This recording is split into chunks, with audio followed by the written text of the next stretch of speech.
Take one.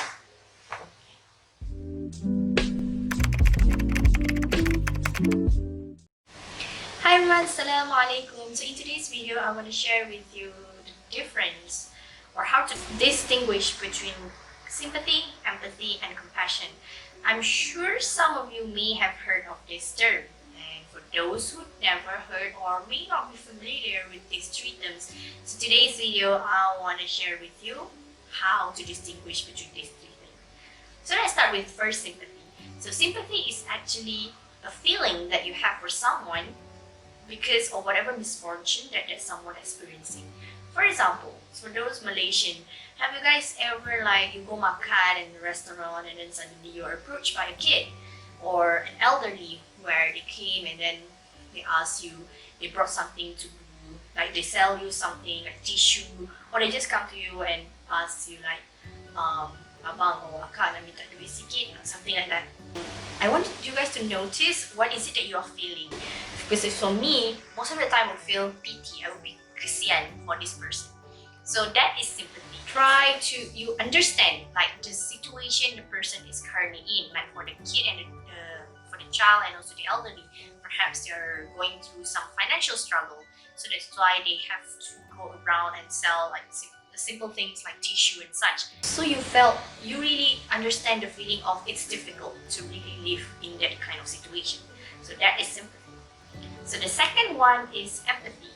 So empathy is sympathy is here, then empathy is a bit higher. The level is a bit higher. So when it comes to empathy, what it means is that you feel how that person is feeling and you try to put yourself in that person's shoes. So you try to imagine yourself being in that person's situation. For example, whenever you are driving, for example, you are driving to a destination and then suddenly an accident happens. So when accident happens, Malaysian roads going to be traffic jam, terrible traffic jam. So as you drive and then you pass by, you saw the crash and everything, and then you notice the drivers who are involved are still there. So when to apply empathy is when you try to put yourself in the driver's situation. It could be that the drivers are scared, they are nervous, it could be this is their first time being in a car accident. So there could be a lot of the emotions of worry, scared, and a bit of anger could be as well. And you try to feel how the person who is experiencing distress or misfortune is feeling. Lastly is compassion. So I think everyone might have heard of what compassion is. So compassion is the highest level. So there's sympathy, empathy, and then compassion. So sympathy is when you understand how a person is feeling through the misfortune. Empathy is when you feel how the person is feeling. You try to put yourself in a person's situation. And lastly, compassion is where the action comes in. It's like a combination of sympathy and empathy, but you add on another element which is action. So compassion is you feel the person, you try to understand how the person is going through with all the misfortune and the distress, and you have that feeling of I want to help you, I want to alleviate your suffering, I want to help you so that you can become better. Okay, so compassion, it can come in many ways. It doesn't necessarily have to be something big for you to really show compassion. To practice compassion, it can just be some simple, small things that you can offer to a person. For example, someone that you know, maybe your friend, one of the family members passed away. So of course, you try to understand the feeling that she's feeling. You empathize her. You try to put yourself in her situation. Of course, she's going to feel sad, she's grieving. So how to practice compassion in this kind of situation? One, what you can do is you can offer a shoulder for her to cry on. So in practicing compassion, there are actually 4 steps that you can do. So the first step is you need to be aware of the suffering that the person is feeling.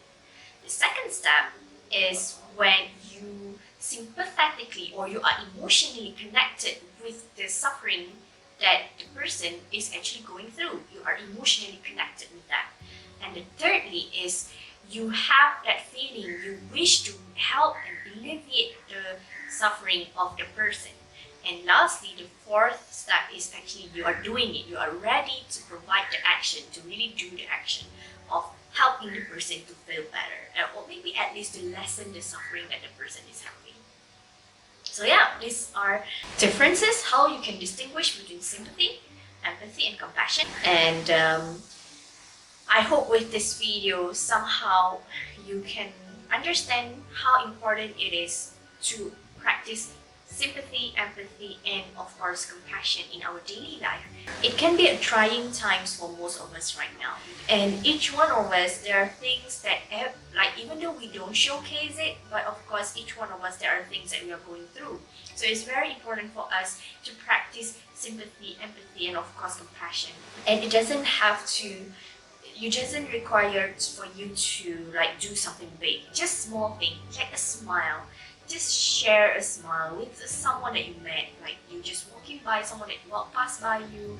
A simple smile can also actually alleviate someone's feeling, can alleviate someone's life, like it can make someone's day brighter. So we never know what kind of small deeds and kind action that we do out there that can actually help to lessen the suffering of someone. Since we don't know when and we don't know how we can help, so just practice. I would like to invite all of you to just practice kindness every day, because we never know, once we help someone, then eventually someone will also help us. So yeah, that's it for my video today. I hope it is beneficial for all of you. So in my next video, I will share a bit more about compassion, but how to do compassion like inwardly, how to have that kind of self-compassion. So stay tuned for my next video. Inshallah, we'll see each other again. Bye!